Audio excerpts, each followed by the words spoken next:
안녕하세요. 저는 사람을 도구쯤으로 여기는 시댁과 남편을 버리고 새로운 삶을 살게 된 40대 초반의 평범한 여성이에요. 제가 결혼할 때만 해도 말이죠. 사람들이 모두 결혼 잘한다며 부러워했거든요. 그런데 어떤 집이든 까봐야 그 진가를 아는 법이더라고요. 다들 부러워하는 제 시댁이 사실은 그리 좋은 곳이 아니라는 걸 아무도 몰랐어요. 결혼 당사자인 저도 몰랐으니 말 다 한 거죠. 저는 대기업에서 근무하는 직원이었고 남편은 외국계 회사에 다니는 재원이었어요. 결혼은 가족끼리의 결합이라고 하잖아요. 사람들이 바라보는 저희 시부모의 모습은 평판이 좋고 인심이 좋은 사람들이었어요. 저도 당연히 그렇게 알고 있었죠. 그런데 결혼하고 나니 그렇게 사람 좋아 보이는 이들이 사람 괴롭히는 악마 같은 인간이라는 걸 알게 됐어요.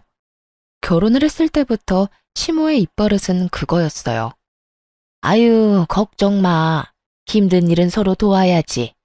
내가 가서 도와줄 테니 나만 믿어. 상황이 곤란하거나 절망적인 사람이 들으면 얼마나 안심이 되는 말인지 다들 아실 거예요. 그래서 저도 시모를 굉장히 좋은 사람으로 여겼어요. 따로 일을 하시는 건 아니었지만 사회생활을 많이 하는 사람이었어요. 제일 많이 하는 일이 봉사활동이었고 그 다음은 사교 모임, 그리고 가끔 운동을 하는 모임까지. 시모는 그렇게 사람들과 교류하는 것을 좋아했어요. 특히 사람을 많이 만나다 보면 서로 힘든 일이 있을 때마다 푸념도 하고 상담도 하고 그렇잖아요. 저희 시모는 그런 상담을 많이 들어주는 쪽이었어요. 그러면 시모는 버릇처럼 그 말을 하더라고요. 힘든 일은 서로 돕겠다. 내가 가서 도와주겠다. 이 말이요.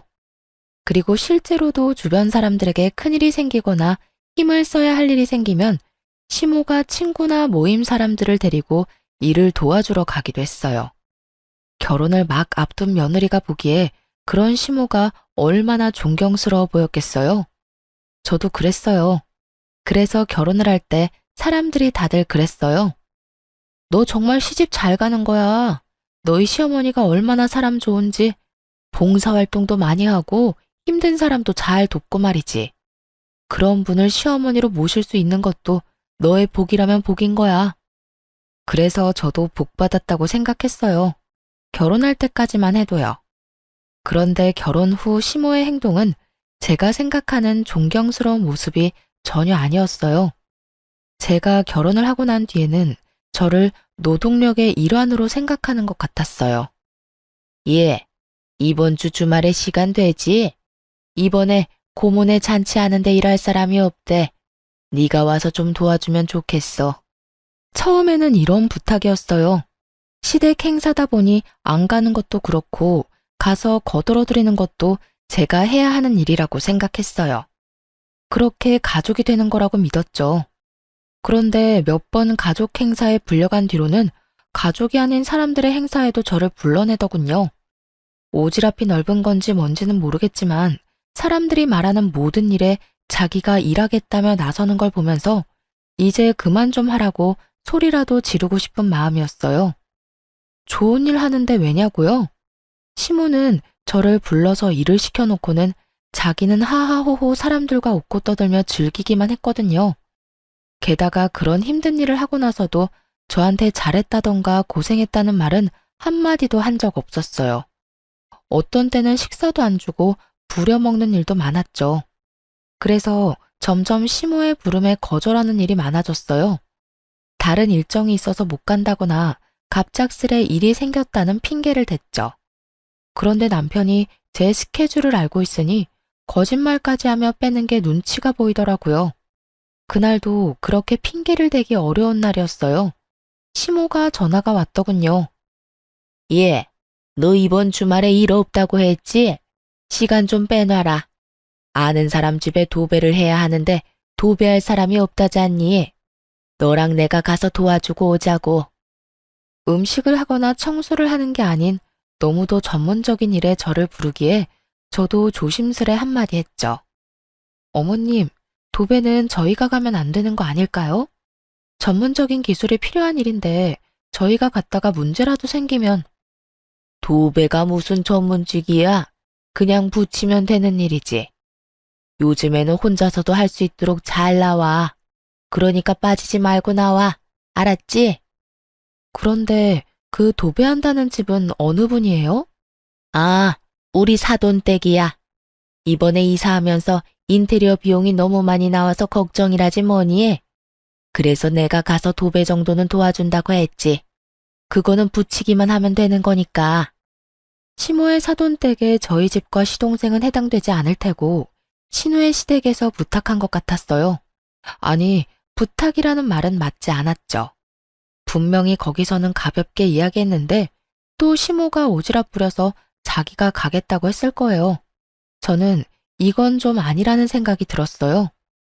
만약 신우의 집이었다면 뭐 우리 시댁 식구니까 나서줄 수도 있겠죠. 망쳐도 신우한테 잘 말하면 신우가 이해라도 해줄 테니까요. 그런데 신우의 시댁이라니 저한테 이보다 더 먼 관계는 있을 수 없었어요. 솔직하게 생판남이잖아요. 거절의 말을 꺼내고 싶었는데 시모가 전화를 탁 끊어버리더군요. 그래서 저는 소파에 늘어져 있는 남편에게 말했어요. 여보, 어머님이 이제는 아가씨 시댁에 도배 장판하는 것까지 도와주러 오래. 이게 맞아? 아니, 사돈이면 뭐든 조심해야 할 건데 그런 전문적인 일에 우리 같은 문외한을 쓰면 분명 문제가 생길 거라고. 그리고 내가 현장직도 아니고 사무직인 사람인데 그런 몸쓰는 일에 데려가서 일이 제대로 굴러갈지도 모르겠고. 그리고 무엇보다 가기 싫어. 당신이 어머님한테 좀 이야기해봐. 벌써 이게 몇 번째야? 주말마다 제대로 못 쉰 지 오래됐다고. 마음을 좀 곱게 써. 우리 엄마가 나쁜 일 같이 하지? 좋은 일이잖아. 누나도 도와주고 서로 돕는 거지. 그리고 뭐든 정성이 중요한 법이야. 가서 거들어줬다는 것만으로도 다들 좋아하실 거야. 마음을 곱게 쓰고 나쁘게 쓰고 할 문제가 아니지. 도대체 몇 번째야? 나는 하기 싫어. 그리고 우리가 그렇게 한다고 누가 알아주기는 해? 다들 어머님 칭찬만 하고 우리는 그냥 일용직 노동자 취급이잖아. 그리고 좋은 일이라기보다는 점점 친한 분들 일 도와주는 것뿐이잖아. 보람도 없고 그냥 힘들기만 하다고. 제 말에 남편이 저를 한심스럽게 쳐다보더니 짜증을 확 내더군요. 그래서 가기 싫다는 거야? 어떻게 며느리가 돼서 그 정도도 못 해드려? 당신 그것밖에 안 되는 사람이었어? 그것밖에 안 되는 사람이 뭔데? 남 일 도와주다가 내일 못하게 생겼는데 그게 왜 내가 욕먹을 짓이야? 그리고 세상의 며느리들은 전부 시모가 받아온 일에 다 차출되어 나가야 하니? 며느리가 노동력으로 인정되던 건 옛날 일이야. 내가 돈을 못 벌어? 집안일을 못해? 애를 못 낳았어? 남들 하는 만큼 하고 더 하고 있는데 너는 이런 나한테 또 일 시키고 싶어? 아, 말이 통하지를 않네. 그럼 일이라고 생각하지 말고 가족끼리 교류라고 생각해. 그러면 일하기 더 쉽겠지. 남편 놈 말에 화가 확 나더라고요. 이게 자기 일 아니라고 아주 아무 말이나 짓거리더라니까요. 그렇게 도배일을 하러 가서 결국 고생이라는 고생은 다 하고 왔어요. 그 다음 날은 팔을 못 움직일 정도로 근육통이 왔고 몸살에 걸릴 정도였거든요. 게다가 전문가가 아무리 알려줘도 기술이 없으니 얼마나 허술하게 붙였겠어요. 그게 제 눈에도 보이더라고요.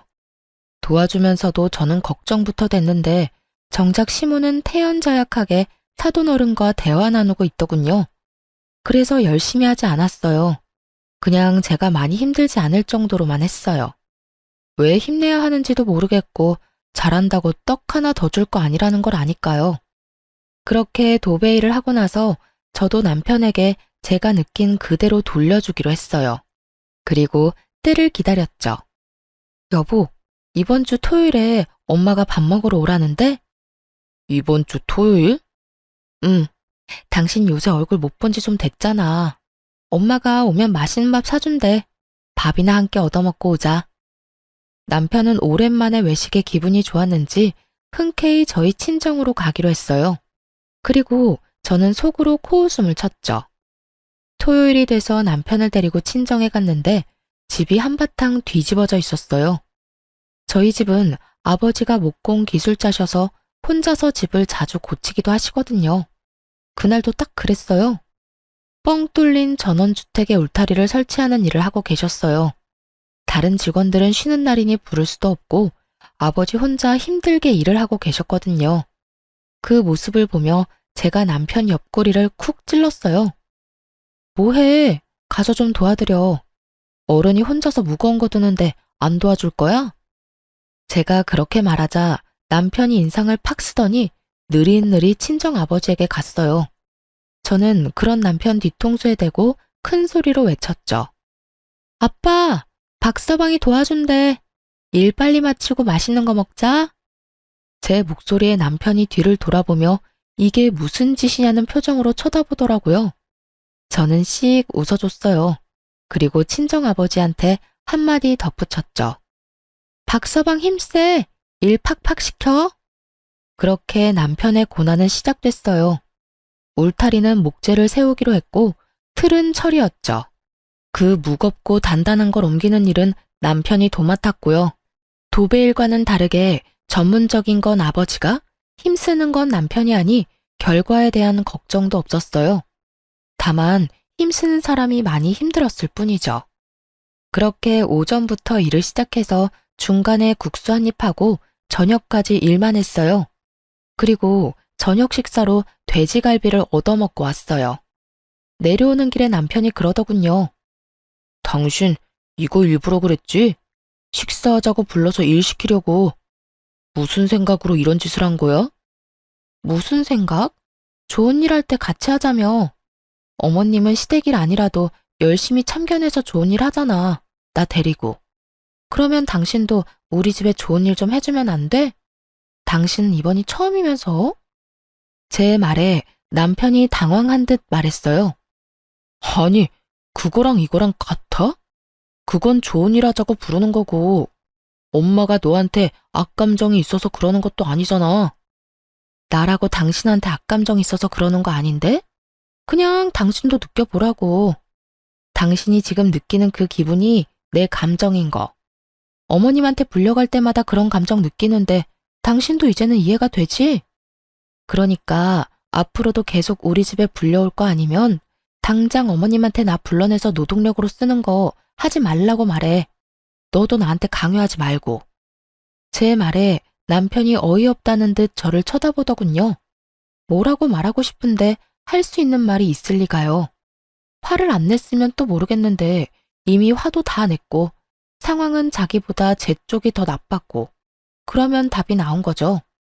입도 뻥긋 못하는 남편 얼굴을 보며 웃으며 말해줬어요. 아니다 싶으면 어머님한테 아무 말 하지 말고 나 거기 일하러 보내도 돼. 대신 알지? 우리 친정집이 주택이야. 할 일이 주말마다 쌓이는 곳이지. 얼마 전에 들어보니까 지붕 뚫고 거실에 통나무 난로 하나 드리려고 하던데 그거 할 때 당신 부르면 잘할 것 같네. 안 그래? 제 말에 남편놈이 잠시 상상하는 듯 하더니 금방 꼬리를 내리더군요. 알았어. 내가 엄마한테 잘 말해볼게. 대신 너도 앞으로 이런 일 자제해. 쉬는 날 쉬지도 못하고 이게 무슨 봉변이야?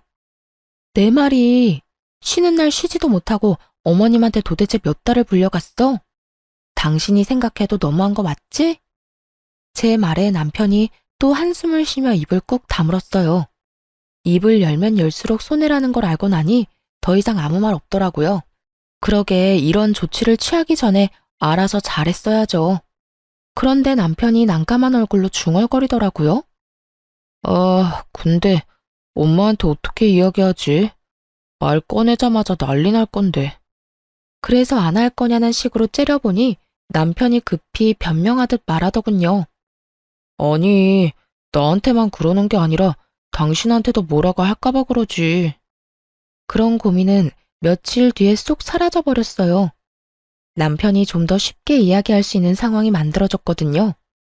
시댁 모임 자리에서 신우가 씩씩거리며 들어와서는 시모에게 한바탕 퍼부은 거예요. 엄마, 앞으로 우리 집안일에 뭐 해주겠다고 나서지 마. 내가 엄마 때문에 얼마나 쓴소리 들었는지 알기나 해? 게다가 돈도 2배로 들고. 응? 그게 무슨 소리야? 무슨 쓴소리를 들어? 엄마가 도배 도와줬잖아.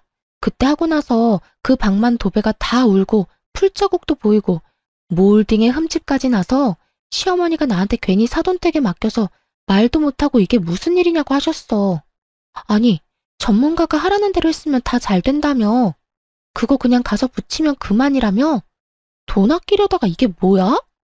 시모가 저를 돌아보면서 묻더군요. 너 하라는 대로 안 했니? 왜 저런 소리가 나와? 저야말로 황당했어요. 그걸 왜 저한테 묻는지. 어머님, 제가 미리 말씀드렸잖아요. 기술자도 아닌데 잘못하면 욕 얻어먹는다고요. 전문 인력도 아니니 문제 생기는 것도 당연하고요. 게다가 도배장판은 이삿짐 들어와 버리면 고치기도 쉽지 않아서 하자가 생기면 제일 번거롭기도 하고요. 상식적인 거죠. 너 일하기 싫어서 일부러 그런 거야? 그런 거면 미리 말해. 엄마, 그만해요. 와이프 사무직이야. 손재주가 그렇게 좋은 사람도 아니고. 그런 사람 불러다가 일 시키는 것도 상식적으로 생각하면 좀 아니지. 그리고 이 사람 생각도 좀 해요. 추궁할 게 아니라. 일해주고 욕 얻어먹는 것만큼 기분 나쁜 일이 어딨어요? 그것도 원해서 한 일도 아니고 시켜서 한 일인데. 뭐? 며느라가, 너도 그렇게 생각하니? 너도 원해서 한 일이 아니라서 열받아? 기분 나빠? 그래서 다 망쳐놨어? 어머님, 일부러 망치려고 한 게 아니라 열심히 했는데도 망한 거예요. 그리고 남한테 인심을 쓰시고 싶으시면 제대로 인심을 쓰셔야죠. 저 같은 초짜 데리고 다니면서 인심 쓰니까 결국 이렇게 문제가 생기는 거잖아요. 그러니까 앞으로는 저 말고 전문가를 데리고 다니세요. 그러면 이런 일도 없을 거예요. 제 말에 시모 얼굴이 부글부글 하더군요. 하지만 틀린 말은 아니었으니 뭐라 말도 못했어요. 게다가 신우가 거기에 확인 사살까지 했거든요. 엄마, 제발 오지랖 좀 부리지 마. 내가 욕먹는 건 어떻게든 참아도 돈 2배로 드는 건 못 참거든? 엄마가 이번에 도배며 장판 다 망하게 만드는 바람에 결국 새 업자 불러서 새로 해야 했어. 짐도 다 옮겨야 했고. 제발 상식적으로 생각하고 행동해. 그렇게 딸과 아들에게 한 소리 듣고서야 시모는 더 이상 저를 불러내지 않았어요. 속 편했죠. 결혼하고 몇 달 만에 편히 쉬는 주말이 이어졌으니까요. 그런데 시모의 문제를 해결했더니 이번에는 시부가 말썽을 피웠어요. 시모는 저를 노동력으로 봤지만 시부는 저를 통장으로 봤거든요. 시부도 시모와 비슷한 사람이었어요. 선심을 쓰고 싶은 사람, 그리고 그걸로 생색을 내며 다른 사람의 존경을 받는 걸 좋아하는 사람. 딱 그런 유형의 사람이었죠. 그런데 시부도 시모랑 똑같은 생각을 가지고 있더라고요. 남의 돈으로 인심 쓰고 자기는 존경받고 싶은 거요. 재주는 곰이 넘고 돈은 주인이 받는다는 말을 그대로 보여주는 사람들이었어요. 시부는 주위 사람들에게 명망 있는 사람처럼 떠받들어지고는 했는데 그게 모두 시부의 선심 때문이었어요.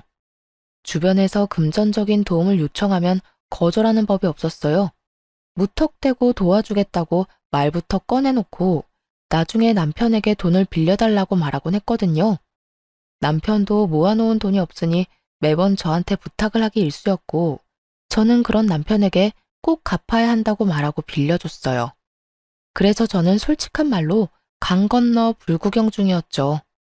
돈을 빌려간 건 남편이라고 속 편히 생각했거든요. 그런데 시동생의 결혼을 앞두고 결혼할 여자와 함께 집에 왔을 때 일이 터졌어요. 아버지, 저희 신혼집 보고 있는데 돈이 좀 모자라요. 아버지가 좀 도와주시면 안 될까요? 그래? 얼마 정도 모자라냐? 5천만 원 정도 모자라요. 그래, 알았다. 또 시부의 고질병이 도졌다 싶었어요. 당장 5천만 원이 어디서 나서 도와준다고 저렇게 호언장담하나 싶었죠. 남편에게 이야기해봐야 돈 나올 구석이 없다는 걸 저는 알고 있었거든요. 그래서 당연히 남편한테 빌릴 거라고는 생각도 안 하고 있었죠. 그런데 시부가 갑자기 남편에게 묻더군요. 너 돈 있지? 동생 결혼한다는데 형이 그 정도쯤 해줄 수 있을 거라 생각한다. 돈 좀 마련해봐. 어이가 없었어요. 여태껏 시부가 빌려간 돈만 해도 3천만 원이 넘었어요. 그렇게 저희 돈 가져가서 다른 사람에게 선심 쓰면 갚는 사람은 그 절반도 안 됐죠. 게다가 시부는 빌려준 돈을 돌려받으면 그대로 자기 주머니에 넣어버리기도 했고요. 그런데 또 5천만 원이나 되는 큰 돈을 마련하라고 하니 제가 더 속이 답답해서 한마디 했어요. 아버님, 요새 누가 원하는 대로 집 사서 들어가요. 버는 만큼 형편만큼 해서 가는 거죠. 저희 결혼할 때는 월세부터 시작한 거 잊으셨어요? 결혼할 때 이야기 꺼내면 화가 나기는 했지만 말을 안 할 수가 없었어요. 우리는 결혼할 때 지원받은 거 하나도 없는데 갑자기 시동생만 지원해주겠다는 것도 열받았고 그 지원조차도 우리 돈에서 빼내가겠다는 것도 열받았죠. 아니, 그럼 애가 곤란하다는데 너희는 형님이 돼서는 아무것도 못 해주겠다는 거냐? 저희가 도와달라고 했을 때 아버님이 그러셨죠? 돈 맡겨놨냐고요. 저희 입장도 그래요. 저희한테 돈 맡겨두신 것도 없으면서 왜 자꾸 돈 내놓으라고 난리세요? 내가 언제 돈 내놓으라고 했어? 동생 도와주라고 했지. 그 말이 그 말이잖아요. 도움을 주고 싶어도 돈이 있어야 도와주죠. 이 사람한테 돈이 있는 줄 아세요? 여태 아버님이 빌려가신 돈도 못 받아서 저희도 허덕이고 있어요. 그런 저희한테 또 돈 마련해서 도련님 도와주라는 건 너무하잖아요.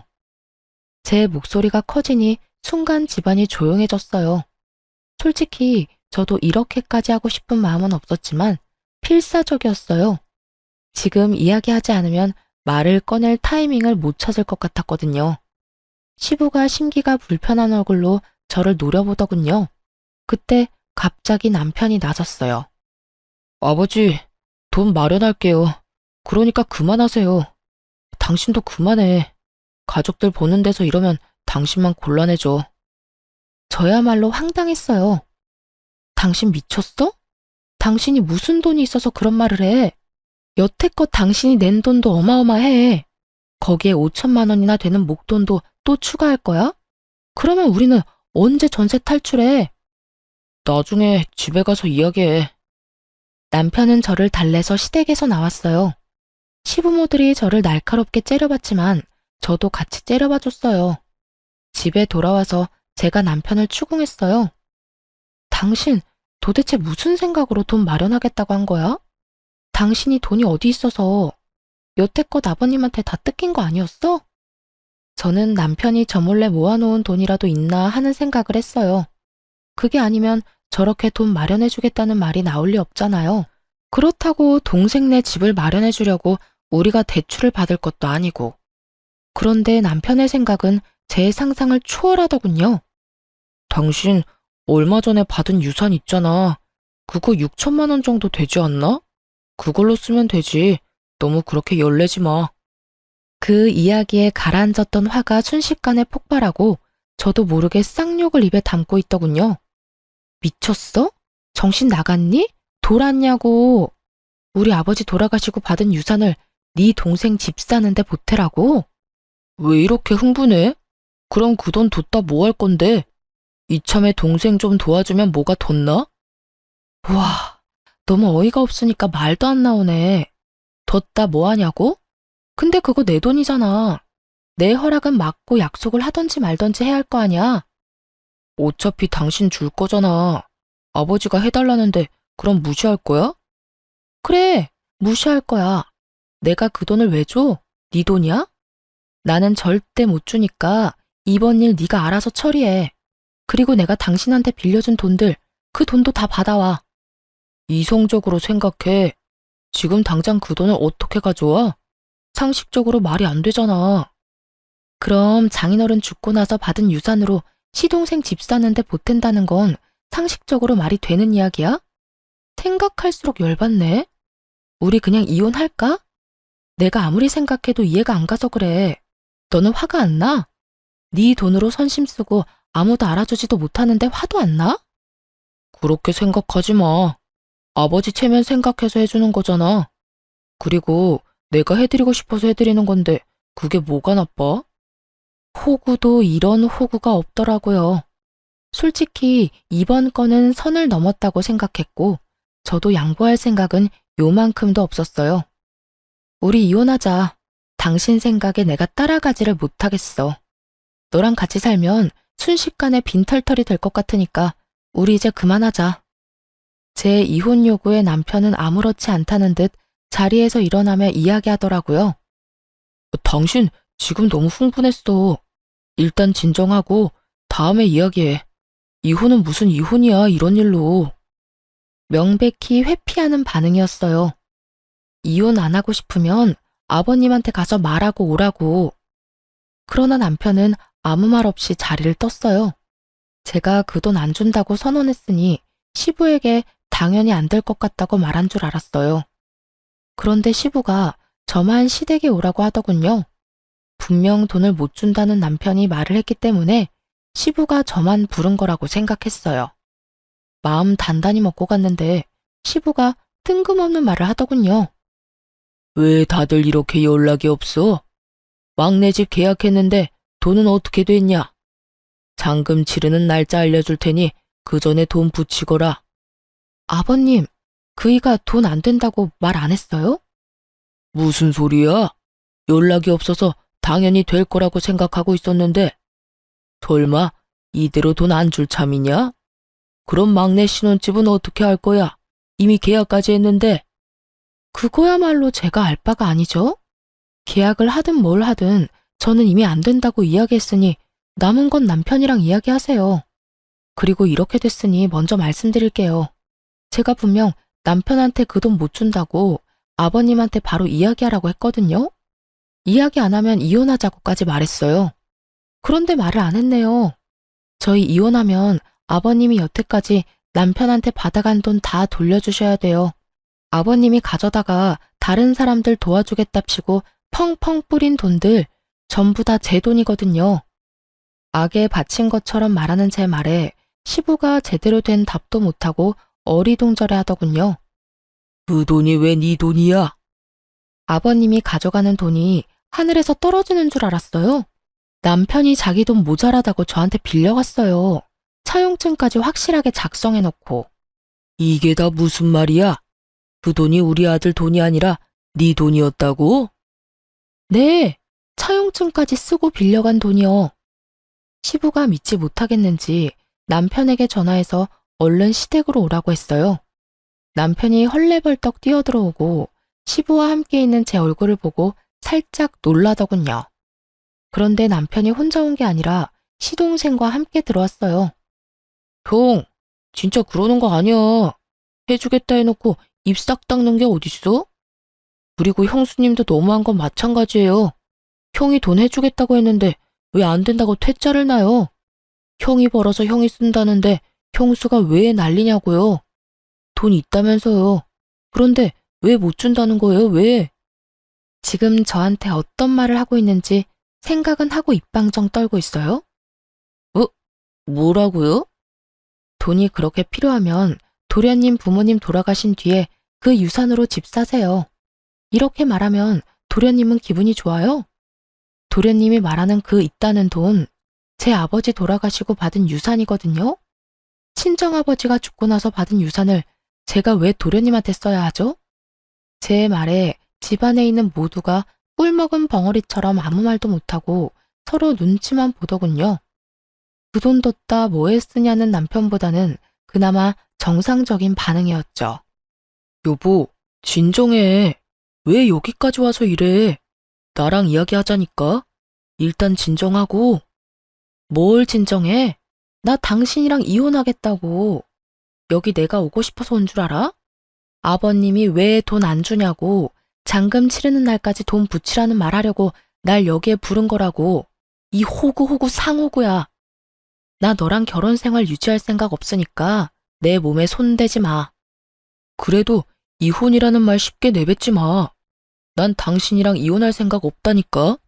그럼 나한테 사과하고 아버님한테 그 돈 못 준다고 이야기하라고 했잖아. 내 말 다 무시하면서 나하고 이혼을 안 하겠다는 심보는 무슨 심보야? 남편이 왜 이혼을 안 하려는 건지 대충 짐작은 갔어요. 이혼을 하려면 저한테 빌린 돈도 다 갚아야 했고 제가 벌 돈이 아까웠던 건지도 모르죠. 어떻게든 떼어내고 싶었던 저는 남편에게 거짓말을 하기로 했어요. 그래, 그럼 이혼하지 말고 같이 살자. 잘 됐네. 안 그래도 나 그 유산 다 쓰고 없거든. 당신이 그 말 했을 때 너무 화나서 명품 가방 비싼 거 해외 직구로 구매해놨어. 오는데 3주 걸린다더라. 그리고 당신한테 속이고 있었는데 나 퇴사까지 했어. 내일부터 일 안 가. 돈 버는 거 없으니까 당신이 이제 나 먹여 살리면 되겠네. 제가 배째라식으로 나오니 이번에는 남편이 눈에 띄게 당황하더군요. 설마 진짜로 퇴사했어? 당신 거기서 받는 연봉이 얼만데 거기를 그만둬. 그리고 명품 가방? 당신 생각이 있는 거야? 그 돈을 다 쓰면 어떡해. 내가 그 돈 안 쓰면 너희 집에 다 뺏기게 생겼는데 안 쓰고 배겨? 나를 여기까지 몰아붙인 게 너야. 내 탓하기 전에 네 행실부터 돌아봐. 내가 이런 미친 짓이라도 안 했으면 어떻게든 우리 아버지 유산 너희 집에 갖다 바치지 못해서 안달이 났겠지. 안 그래? 제 말에 남편이 이마를 짚으며 탄식을 하더군요. 거짓말이지? 퇴사했다는 거 거짓말이지. 내일부터 두 눈으로 확인하면 되겠네. 태연스럽게 말하는 저를 의심의 눈초리로 바라보던 남편이 일단 집에 돌아가자며 저를 데리고 나왔어요. 뒤에서 시부와 시동생이 돈 어떡할 거냐고 소리치자 남편이 꽥 소리를 지르더군요.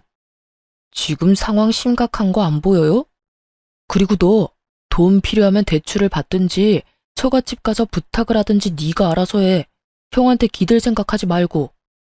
제가 땡전 한 푼 없이 퇴사까지 해서 돈도 못 벌 상태라고 생각했는지 남편 놈은 여태껏 어떻게든 돈 마련해 주려던 자기 동생에게 매우 냉정하게 거절하더군요. 그 모습을 보니 이혼에 대한 마음이 확실하게 섰어요.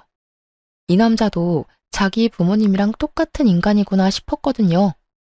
자기 돈으로는 아무것도 해줄 생각 없고 그저 마누라 버는 돈으로 생색내면서 인심 쓰고 싶은 인간이란 걸 고스란히 보여줬잖아요. 어떻게 하는 짓이 모두 똑같은 건지.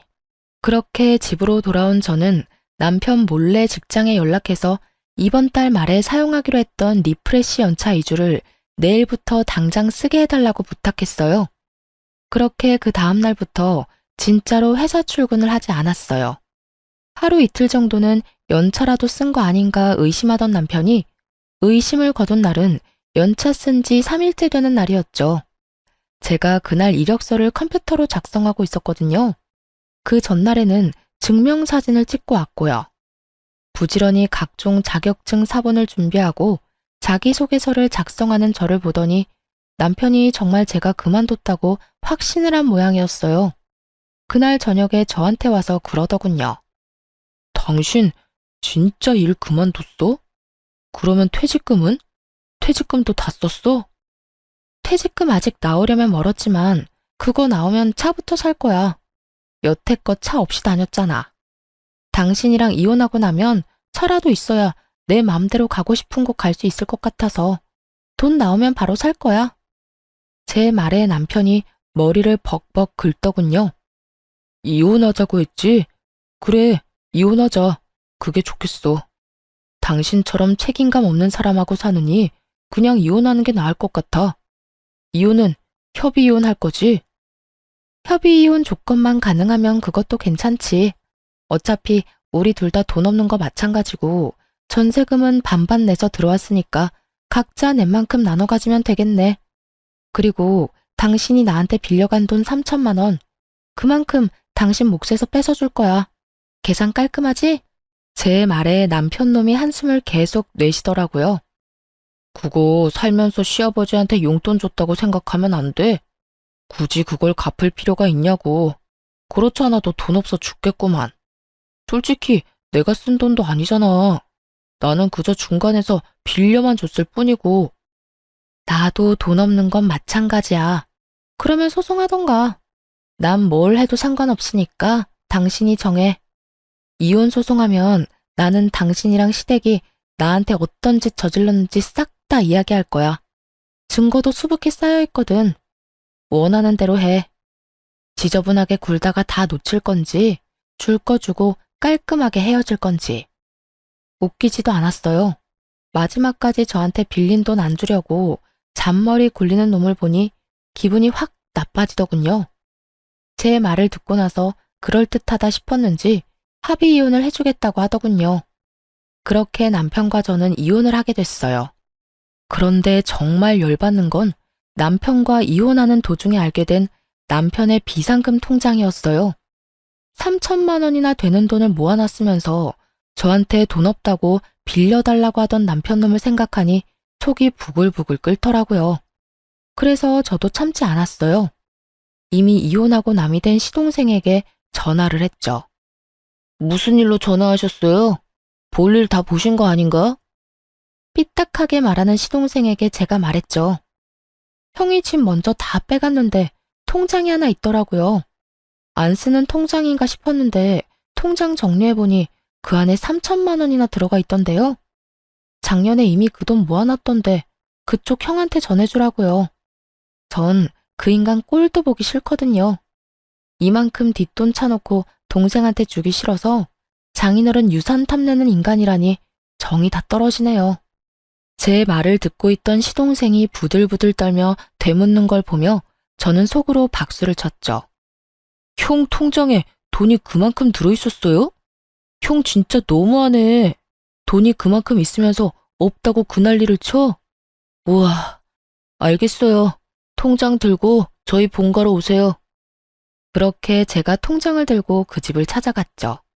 갔더니 이미 시부, 남편, 시동생 셋이 모여 앉아 있더군요. 제가 통장을 꺼내 시동생에게 넘기자 전 남편이 눈에 띄게 당황하며 소리쳤어요. 야, 그걸 네가 왜 가져가? 그거 내 거잖아. 그러니까 형 돈이 이렇게나 있으면서 없다고 나한테 우는 소리 했더라? 이게 말이나 돼? 형수 돈으로 나한테 선심 쓰는 건 괜찮고 형 돈으로 나한테 잘해줄 생각은 없었어? 우와, 진짜 뻔뻔하다. 네가 뻔뻔하다고 할 자격은 있어? 네 힘으로 신혼집 마련 못해서 가족들한테 손 벌리는 주제에 뭐 잘났다고 네가 날 욕해? 그리고 내가 마누라 돈 쓰는데 왜 네가 난리야? 마누라한테 빌린 돈 벌써 다 갚았어. 전 남편 말에 시동생이 참지 못하고 서로 멱살을 잡고는 드자비질을 하더군요. 그걸 바라보던 시부가 말리면서 시동생 편을 들자 전 남편이 씩씩거리며 소리쳤어요. 아버지, 동생 편들 생각 말고 저한테 빌린 돈이나 갚으세요. 제가 넣은 전세금 그 돈으로 다 뜯겼거든요. 재수가 없으려니까. 아버지는 뭘 좀 알고 행동하시라고요. 여태까지 돈 펑펑 쓰면서 살았던 게 누구 덕분인데 내가 아니었으면 아버지가 동네에서 그렇게 좋은 사람으로 소문이나 날 수 있었겠냐고요. 시부가 썼던 돈이 자기 돈이라고 생각하는 전 남편을 보니 참으로 웃기지도 않았어요. 저번에 제가 시부가 빌려간 돈 내놓으라고 말할 땐 그것도 이해 못하냐고 어련히 때 되면 주겠지라며 빈정거리기만 하던 전 남편은 자기 돈 뜯기게 생겼으니 아주 빚쟁이처럼 깐깐하게 굴더군요. 그렇게 형제 둘이서 인정사정 없이 싸우더군요. 말려도 소용이 없었어요. 둘 다 뻔뻔하기로는 둘째가라면 서러울 인간들이어서 그런지 그 집구석 내력이 그래서인지는 모르겠지만 뚫린 입이라고 얼마나 말은 잘하던지. 전 남편은 시동생에게 돈 맡겨놨냐며 소리 지르고 시동생은 전 남편에게 한 입으로 두말하는 남자놈이 어딨냐고 화내고 둘이서 지지고 볶고 난리도 아니었죠. 저는 그 두 사람 싸우는 장면을 너무 즐거운 마음으로 구경했어요. 이제 더 이상 저랑 연관도 없는 인간들인데다가 저는 이미 법적인 관계며 돈 관계며 싹 다 청산했으니까요. 받을 돈도 줘야 할 돈도 없는 깨끗한 사이였거든요. 가족들끼리 서로 싸우도록 만들어 놓고 저는 편하게 싱글맘 생활을 시작했어요. 혼자서 애를 키우는 건 힘들었지만 그래도 친정 부모님 덕에 버틸 수 있었어요. 그래서 이혼 후 새로운 집도 친정과 가까운 곳으로 옮겼어요. 그렇게 몇 달 동안 싱글 라이프를 만끽하며 지내던 제게 전 시부모의 이야기가 들려온 건 아주 우연한 만남 때문이었어요. 시모의 봉사활동 모임에서 자진 탈퇴한 분과 저희 할머니의 상담차 갔던 사회복지센터에서 만나게 됐거든요. 친정 근처에 있는 복지센터에서 일하는 줄 몰랐는데 그렇게 만나니 반갑더군요. 그 사회복지사가 저한테 말해주더라고요. 두 사람의 씁쓸한 현재의 모습을 말이죠. 이혼했다고 들었어요. 그런데 내가 이런 말 하는 거 좀 선 넘는 것처럼 들릴지는 모르겠지만 진짜 이혼 잘했어요. 그 사람들 마지막에는 정말 최악이었거든요. 무슨 일 있었던 모양이네요. 저는 이혼하고 나서 별 신경을 안 써서 소문 같은 것도 못 들었거든요. 정말요? 그 집 한동안 정말 조용했거든요. 알다시피 거기 할머니 할아버지가 쓸데없이 오지랖이 대단했잖아요. 그래서 도와줬던 사람들이 꽤 많았어요. 아들 이혼하기 전까지는 그렇게 활발하게 활동하더니 아들 이혼하고 나서는 사람들하고 연락을 뚝 끊더라고요. 집에 안 좋은 일이 있으니 다들 그러려니 했지만 모르는 사람들은 또 모르잖아요. 그러니 예전에 도움받았던 사람들이 왜 자기 연락은 안 받냐면 난리가 난 거예요, 글쎄. 저와 남편이 이혼하고 나서 얼마간은 조용했다고 해요. 그런데 그 두 사람이 다른 사람들의 존경과 관심을 한 몸에 받다가 조용히 살려니 얼마나 좀이 쑤셨겠어요. 그렇지만 그때와는 다르게 지금은 돈 대줄 사람도 없잖아요.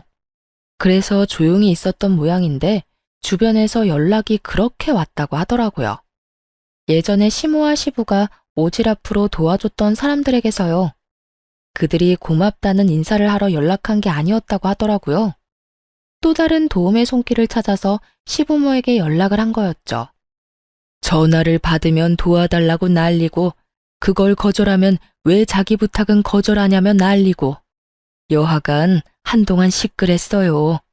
근데 그 집 사정도 들어보니 딱하던데요. 여태 도와준 것도 다 돈 빌려서 도와준 거였다고 하던데 요새 세상에 그렇게 남 돕는 일이 쉽지 않잖아요. 그래서 우리가 도울 일 없나 하고 알아봤는데 그때 알게 된 거죠. 이분들이 봉사에는 관심이 요만큼도 없고 여태껏 남을 도울 수 있었던 것도 며느리한테서 빌린 돈 때문이었다는데 우리가 그 이야기 듣고 어찌나 놀랐는지. 그리고 사돈 유산까지 달라고 떼를 썼다던데 어떻게 인간의 탈을 쓰고 그런 짓을 할 수 있을까요? 이야기 듣는데 참 웃겼어요. 여태껏 며느리 돈과 노동력으로 인심 펑펑 쓰며 다른 사람 관심을 얻던 분들인데 이제는 제가 없으니 돈 나올 구석도 없었겠죠. 그래서 그 사람들의 요구를 다 거절했던 것 같더라고요. 남을 도우려면 자기한테 여력이 있어야 하고 여력이 없으니 못하는 것일 뿐인데 그 사람들이 자기들을 무시한다는 오해를 한 모양이더라고요. 그때야 어디서든 돈을 마련할 수 있었겠지만 지금은 전 남편과 시부 사이도 틀어져서 돈은 구경도 못한다는 말을 들었었거든요. 그러니 평소라면 도와줬을 사람들을 못 도와주게 됐고 그걸 또 동정 여론을 만들어 보려고 했는데 결국 까서 보니 다 자기들이 뿌린 씨앗이었다는 걸 다른 사람들이 알게 된 거죠. 어쨌든 우리가 그 사실을 알고 얼마나 놀랐는지 당장 그 사람들하고 거리 두고 빠져나왔죠. 그랬더니 그 집 어른들한테 도움을 받았던 사람들이 모조리 그 집에 찾아와서 그때 해줬던 게 모자라니 더 해달라고 적반하장으로 요구하고 나서더라고요. 사람이라는 게 참 간사해요. 호의를 베풀면 그게 권리인 줄 아는 사람도 있거든요. 결국 그 때문에 크게 놀라서는 집 문을 걸어 잠그고 지금까지 왕래를 안 한다고 들었어요. 그 이야기를 듣는데 코웃음이 다 나더라고요.